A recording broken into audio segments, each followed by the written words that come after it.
నమస్తే. ఇప్పుడు మీరు చూడబోతున్న వీడియో ఖచ్చితంగా మీకు ఉపయోగపడుతుంది, నచ్చుతుంది కూడా. మరి మీకు నచ్చిన విషయం నాకు తెలియాలి అంటే ఈ వీడియోని మీరు లైక్ చేయాలి, షేర్ చేయాలి, అలాగే మన ఛానల్‌ని సబ్స్క్రైబ్ చేయాలి. మీ సపోర్ట్‌ని నాకు అందిస్తారు కదూ! ఓకే. ఇప్పుడు వీడియోని స్టార్ట్ చేద్దాం. నమస్తే. Welcome to our channel. నేను కుప్పా పద్మిని. ప్రస్తుతంతో పాటు ప్రముఖ ఆధ్యాత్మికవేత్త, నారీసేన ఫౌండర్, దత్త ఉపాసకురాలు శ్రీమతి లతా దత్త గారు మనతో పాటు ఉన్నారు. మాట్లాడదాం. నమస్తే అక్క. జై గురుదత్తారా. శ్రీ గురుదత్త అక్క. అక్క మీరు దత్త ఉపాసనలో ఉన్నారు. ఎన్నో సందర్భాల్లో ఎన్నో అవధూతలకి సంబంధించి ఎంతో ఇన్ఫర్మేషన్ ఇస్తూ ఉన్నారు. అలాగే చక్కగా దర్శనాలు కూడా చేసుకుంటున్నాం మనం. అక్కలకోట స్వామీజీ అవ్వచ్చు, లేకపోతే గానగాపురం నరసింహ సరస్వతి అవ్వచ్చు, ఇట్లా చాలా మంది దగ్గరికి వెళ్ళి ఉన్నాం మనం. మరి అయితే ఒక మాట చెవిన పడింది, ఒకంత చాలా బాధ అనిపించింది.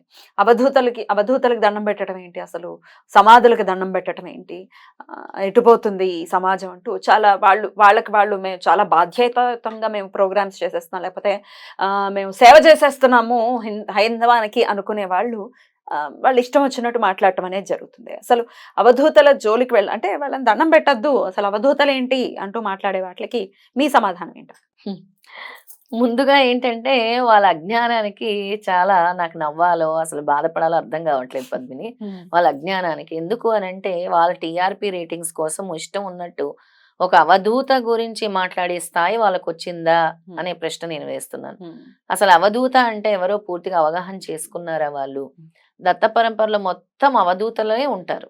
అవధూతే ఉంటుంది దత్త పరంపరలో, అవధూతలనే అంటారు చాలా మట్టుకు కూడా. అసలు అవధూత అంటే ఎవరు? అవధూత నిన్నేమైనా అడిగాడా? నీ దగ్గరకు వచ్చి నాకు రూపాయి ఇవ్వని అడిగాడా? నీలా వ్యూస్ అడిగాడా అవధూత? నాకు వ్యూస్ ఇవ్వు, నేను ఏదో తంబునేలు పెట్టుకుంటా, దిక్కుమాల తంబునేలు, నాకు వ్యూస్ ఇవ్వని అడిగాడా అవధూత?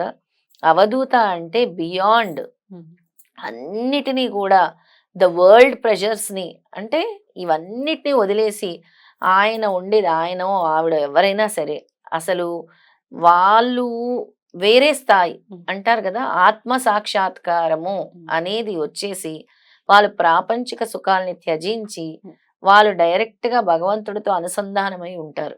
వాళ్ళు నాకు ఇది కావాలి అని ఎవరిని అడగరు, కనీసం ఒంటి మీద బట్ట కూడా ఉంచుకోరు, దిగంబరలుగా ఉంటారు. అందుకే మనం దిగంబర అన్నది కూడా మనం చదువుతూ ఉంటాం, భూమి మీదకి ఎలా వచ్చామో అలా వెళ్ళిపోవాలని.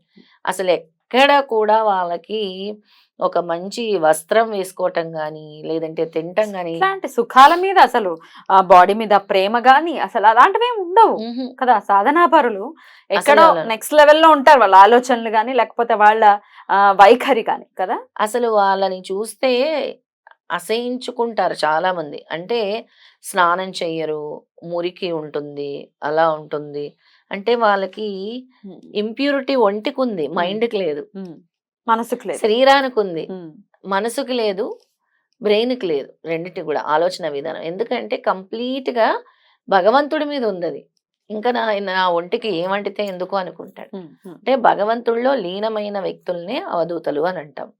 ఇలాంటి వాళ్ళని కూడా పట్టుకొని అంటున్నారు అని అంటే వాళ్ళ వ్యూస్ కోసము, వాళ్ళ రేటింగుల కోసము నిజంగా వాళ్ళని అసలు ఎక్కడ తీసుకెళ్లి పెట్టాలో అర్థం కావట్లేదు. అంటే ఒక గురు పరంపర, మన సనాతన ధర్మం వచ్చింది గురు పరంపర నుంచి. ఆదిశంకరాచార్యులు ఎవరు? అక్కడి నుంచి మన గురు పరంపర మొదలైంది. మరి నువ్వు గురువు గురువు గురువు అని నువ్వు దూషించినప్పుడు గురువు అనేవాడు ఎక్కడి నుంచి వచ్చాడు? గురు పరంపర ఇంకా కొనసాగుతుందంటే మన భారతదేశంలోనే. ప్రపంచ దేశాలన్నీ కూడా వచ్చి అరుణాచలంలో చూసావు కదా పద్మిని, ఎంతమంది రమణ మహర్షి గురువు, మరి ఆయన్ని కూడా నువ్వు ఆయన అవధూత కాదని అంటావా?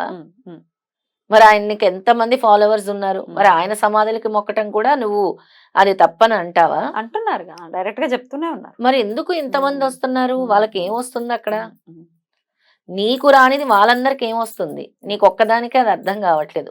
ఎవరైతే అవ్వచ్చు, ఒక్కరో, అది మగవాళ్ళు అవ్వచ్చు, ఆడవాళ్ళు అవ్వచ్చు, ఎవరైతే దూషించారో నాకు తెలియదు పద్మిని, ఎవరైతే అన్నారో వాళ్ళ ఆ స్థితి అనుభవించి ఉండకపోవచ్చు, కానీ అనుభవించిన వాళ్ళందరికీ అక్కడ ఒక మనశ్శాంతి వచ్చింది, డెఫినెట్ గా ఒక ఆనందం వచ్చింది. డెఫినెట్లీ కన్ఫ్యూజన్ ని క్రియేట్ చేయటం.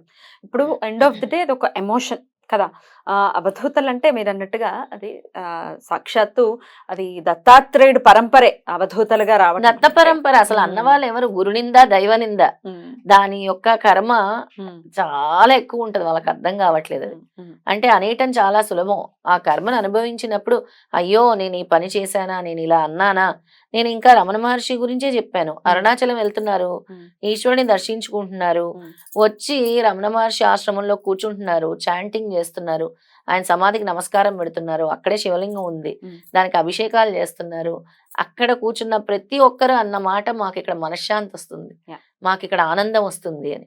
మరి వాళ్ళకు వచ్చిన మనశ్శాంతి ఆనందము మీకెందుకు కలగట్లేదు ఉమ్, ఉమ్. అంటే, ఎవరి మీదో బురద జల్లేస్తే బురద చల్లాలి, మేము విషం కక్కాలి. హాయిగా ఉంటాము. ఎగ్జాక్ట్లీ. ఇప్పుడు మీరు ఏదో చెప్పారనుకోండి, మిమ్మల్ని కాంట్రడిక్ట్ చేయటమే కాంటెక్స్ట్, ఇంకోటి ఏమీ లేదు అక్కడ. ఓహో వీళ్ళు ఇది చెప్పారా, దీనిది కరెక్ట్ కాదు, మేము ప్రూవ్ చేసేస్తాం అని చెప్పి ఒక థాట్ ప్రాసెస్ ని వాళ్ళలో వాళ్ళు డెవలప్ చేసుకోవటం, దాన్ని ఎలాగైనా ఇంకల్కేట్ చేయాలి, జనాల అయితే బుర్రల్లోకి వీళ్ళు ఇంకొక వెళ్ళాలి. దేవతో దేవుడో దిగొచ్చినట్టు ఫీల్ అయిపోతున్నారు అనమాట. నేను ఒక దేవతని, నేను ఒక దేవుడిని, నేను దిగి వచ్చాను, నేను అంతా దేశాన్ని ఉద్ధరించేస్తాను, హిందూ సాంప్రదాయం నేను ఉన్నత స్థితిలో పెట్టేస్తానని అనుకుని విర్రవీగుతున్న వాళ్ళందరికీ కూడా భగవంతుడు ఖచ్చితంగా సమాధానం చెప్తాడు. ఎందుకంటే పద్మిని, మన సనాతన ధర్మంలో ఎన్నో పురాణాలు ఉన్నాయి. భగవద్గీత, రామాయణము, శివపురాణము, మార్కండేయ పురాణము, అలా తీసుకుంటే దేవి భాగవతం ఎన్నో ఉన్నాయి. ఒక్కొక్కరు ఒక్కొక్కటి చదువుతారు. ఇప్పుడు మన గురు చరిత్ర, శ్రీపాద వల్లభ చరిత్ర, ఇలా రకరకాలు. మరి మార్కండేయ పురాణంలో, స్కంద పురాణంలో కూడా దత్తాత్రేయ స్వామివారి వచ్చింది కదా, దత్తాత్రేయ స్వామివారి గురించి వచ్చింది కదా సంభాషణ. అయ్యో, రామాయణంలో అనసూయ దేవితో ఎంత సంభాషణ ఉంటుంది సీతమ్మ తల్లికి. చాలా మరి సంభాషణ రామాయణం చదువుకోలేదా? అత్రి అనసూయకి పుట్టినటువంటి బిడ్డే కదా దత్తాత్రేయుడు, ఆ దత్తాత్రేయుడు పరంపరే కదా ఇవన్నీ కూడా, అవును. అవధూతలని. మరి చదువుతారో, చదివింది ఇంకేదో చెప్పేయాలి, మభ్య పెట్టేయాలని ట్రై చేస్తారో, లేకపోతే వాళ్ళకంటే మేము గొప్ప, మేము చూసారా ఎలా చెప్తున్నాం అని అనుకుంటున్నారో, ఏం చేయాలనుకుంటున్నారో మరి తెలియనటువంటి ఇంతమంది నమ్మకాన్ని Clarity షిరిడి లేదు. సాయిబాబా, షిరిడి సాయిబాబా జననం నేను చెప్పాను. శ్రీపాద శ్రీవల్లభ చరిత్రలో శ్రీపాద వల్లభ స్వామి సాయినాథుడిని ఏ విధంగా నువ్వు అవతరించాలన్నప్పుడు సీతారాములు వచ్చారు, అనసూయాదేవి వస్తుంది. మళ్ళీ అనసూయాదేవి గర్భం నొప్పులు వస్తాయి. అంటే వాళ్ళ గర్భం నొప్పులు వేరేగా ఉంటాయి, చెప్పాను కదా. వెంటనే జననించినప్పుడు ఆ యొక్క ఇది, అప్పుడు సాయి జననం ఎక్కడ జరిగింది, ఎక్కడ పుట్టారు, అన్ని ఇలాంటి అంశాలు వాళ్ళు చూసారో లేదో, చదివారో లేదో. సాయి గురించి మాట్లాడే మాటలు అయితే అమ్మ బాబోయ్ అసలు భరించలేము, వినలేము, చూడలేము. అసలు ఆ thumbnails చూస్తుంటే మనసుని పిండేస్తున్నట్టు అనిపిస్తుంది. వాళ్ళ- సాయి మన ఆరాధ్య దైవం కదా, ఆయన మహమ్మదీయుడు అని చెప్పి. ఆయన ఏ రోజు నేను భగవంతుడని చెప్పుకోలేదు పద్మిని, ఈ రోజుకి కూడా నేను చెప్తున్నాను, ఆయన భగవంతుడని చెప్పుకోలేదు. ఆయన చేసిన ఒక సేవ, నేను మీకు భగవంతుడికి మధ్యన ఉన్న వారధిని అని చెప్పారు ఆయన. నిత్య అగ్నిహోత్రం చేయించడం, విష్ణు సహస్రనామం పారాయణం చేయించడం, రామాయణాది ఇత్యాది గ్రంథాలు చదివించడం, ఇవన్నీ సచ్చరిత్రలో మరి మనం చదువుకున్నాం, మనం విన్నాం. సాయి చూసాము. సచ్చరిత్ర చదివిన ప్రతి ఒక్కరికి విష్ణు తెలుసు. సహస్రనామం చదవమని చెప్పేవారు ఆయన. సాయి ఎంతలా చెప్పేవారు. ఆయన శిష్యులని 108 సార్లు గురుచరిత్ర పారాయణం చేయమనేవారు, దేవి భాగవతం చదవమనేవారు, Yeah. లలితా శాస్త్రం పారాయణం చేయమనేవారు. ఇవన్నీ కూడా అందులో చెప్పారు. మరి ఆయన మహమ్మదీయ సాయిబాబా అని ఎందుకు అనాలి ఇలాగా? అది చాలా తప్పు. అవధూతల్లో 4 రకాలు ఉన్నారు పద్మిని. ఆ 4 రకాలు కూడా నేను చెప్తాను. అంటే కొంతమంది పుట్టుకతోనే అవధూతలు ఉంటారు, వాళ్ళని బ్రహ్మావధూత అంటారు. అసలు వాళ్ళు పుట్టడం జననం నుంచే అవధూత. ఎలాగా? మన సమర్థ స్వామి, సమర్థ అకలకోట్ సమర్థ స్వామి ఆయన్ని అంటారు. అలాగే నృసింహ సరస్వతి, వీళ్ళందరినీ కూడా అవధూతలు అంటారు. అవధూత చింతన శ్రీ గురుదేవ దత్త అని ఎందుకు రాశారు? హారతులు ఎందుకు పెట్టారు? అవధూత చింతన శ్రీ గురుదేవ దత్త అని. అంటే ఇది ఎందుకు స్ట్రెస్ చేస్తానంటే తెలుసుకోవాలి వీళ్ళు అజ్ఞానాన్ని. తర్వాత శైవావధూత అంటే వాళ్ళు మొత్తము ఈ మెటీరియలిస్టిక్ లైఫ్ నుంచి, అంటే వాళ్ళ సంసార సుఖంలో ఉన్నా కూడా, అనుభవించినా కూడా వాటిని త్యజించటం ఒక గొప్ప విషయం. సన్యాసి అయిపోవటం, భోగి యోగి అవుతాడంటారు కదా. వాళ్ళు ఇలా జీవించారు, వాళ్ళు సో అండ్ సో ఇలా జీవించారు అని అంటే అది వాడి కర్మంతా అనుభవించేసిన తర్వాత ఆయనకి అవేకనింగ్ వస్తుంది.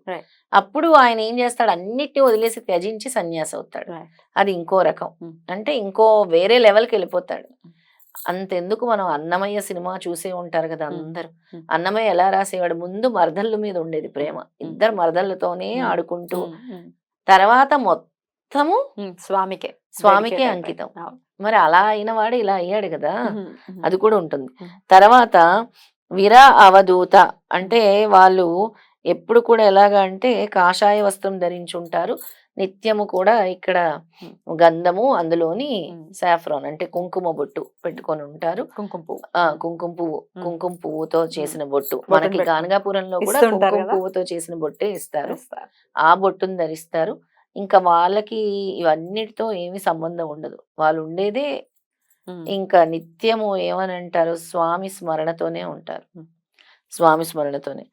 కులావధూత అంటే ఇంకా వాళ్ళకి అసలు ఏమీ తెలీదు. ఇంకా వీళ్ళు వేరే స్టేజ్, అంటే లాస్ట్ స్టేజ్. ఇంకా వాళ్ళకి ఈ బయట ప్రపంచంతో సంబంధం ఉండదు.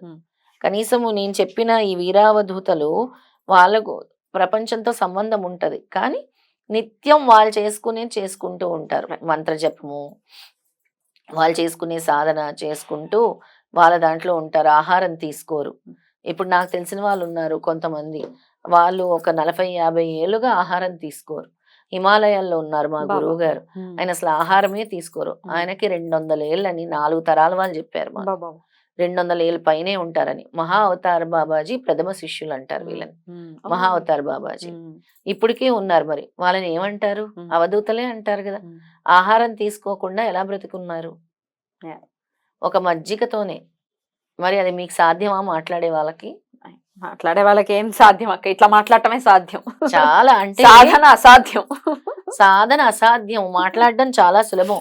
ఒక్కసారి నువ్వు ఒకరిని ఏలెత్తి చూపించావంటే నీకు ఇప్పుడు కాదు, ఆ కర్మ ముందు ముందు నిన్ను ఎన్ని ఏలెత్తి చూపిస్తాయి, నీ పరిస్థితి ఎంత ఇదిగా ఉంటుంది అనేది ఒక్కసారి ఆలోచించుకుంటే ఈ విధంగా మాట్లాడరు అని తెలియజేస్తున్నాను పద్మిని. అంటే వాళ్ళ గురించి అయ్యో పాపం ఎంత అజ్ఞానంతో ఉన్నారే, వీళ్ళని భగవంతుడే మార్చాలి అని అనుకోవటం తప్పించి, అలాంటి వాళ్ళు ఇప్పుడు ఎలా అంటే బురద మీద రాయేస్తే బురద మనకి తగిలినట్టు అలాంటి విధంగా వాళ్ళని చూడాలి ఇప్పుడు మనం. అంతే.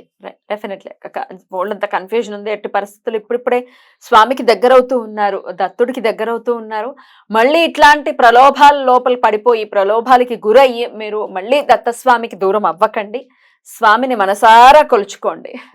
అసలు మనం పాడే వాటిల్లోనే ఉంటాయి. అవధూత చింతన ఉంటది. కొల్హాపుర భిక్షేసి నిర్మల నది తుంగ జలప్రాసి నిద్రా మాహురదేసి.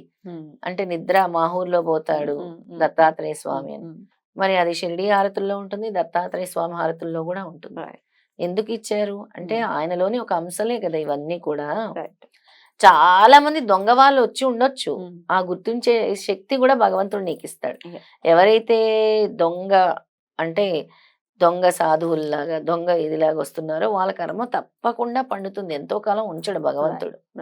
అందుకని నువ్వు నడుచుకునే విధానం సరైన విధిగా నడుచుకుంటూ దైవ నింద, గురు నింద, అవధూతల నింద అనేది మానుకుంటే మంచిదని చెప్తున్నాను. వాళ్ళకి ఇప్పుడు కాదు, ముందు ముందు వాళ్ళు అనుభవిస్తారు పద్మిని, అప్పుడు తెలుస్తుంది. ఇది అంటే నేను ఇలా చేశానేమో, నేను ఈ తప్పు చేశాను, నేను ఇలా మాట్లాడాను, అందుకే నేను ఈ రోజు ఈ కర్మ అనుభవిస్తున్నాను అనే రోజు వాళ్ళకి తప్పకుండా వస్తుంది. అందుకే ఒకరిని అనేటప్పుడు చాలా ఆలోచించి మాట్లాడండి. మీ వ్యూస్ కోసం, మీ టీఆర్పీ రేటింగ్స్ కోసం అవధూతల్ని నిందించొద్దు దయచేసి. అవధూతల గురించి మాట్లాడే అర్హత మీకుందా లేదా అని తెలుసుకోండి అని చెప్తున్నాను. ఇది ఒక వార్నింగ్స్ అయినా అనుకోవాలి.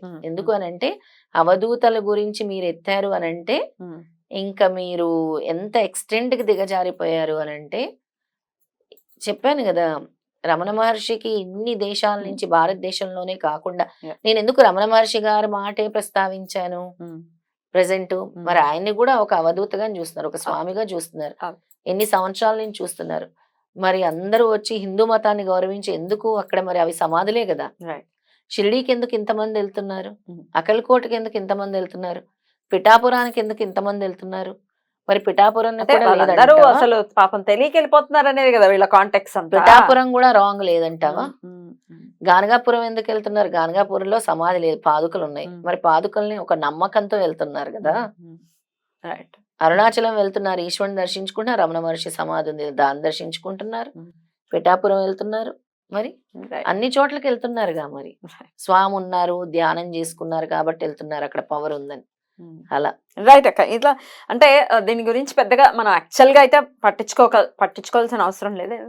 ఎవరి కర్మ వాళ్ళది. కానీ జనాలకి కన్ఫ్యూజన్ అయితే క్రియేట్ అవుతుంది. మళ్ళీ దూరం అవుతారేమో దత్తుడికి అన్న భయం చేత అడగడం జరిగింది. లేదు పద్మిని, ఎవరైతే దత్తుడితో ఒక్కసారి మాట్లాడి అంటే ఒక్కసారి ఆ సాధన చేసి కనెక్ట్ అయి ఉంటారో అసలు దూరం అవ్వలేరు. ఎందుకంటే అన్ని మిరాకిల్స్ స్వామి చూపిస్తుంటారు, అడగకుండానే అన్ని చూపిస్తుంటారు ఆయన. చాలా చక్కగా వివరించారు అక్క. Thank you so very much. నమస్తే. నమస్తే.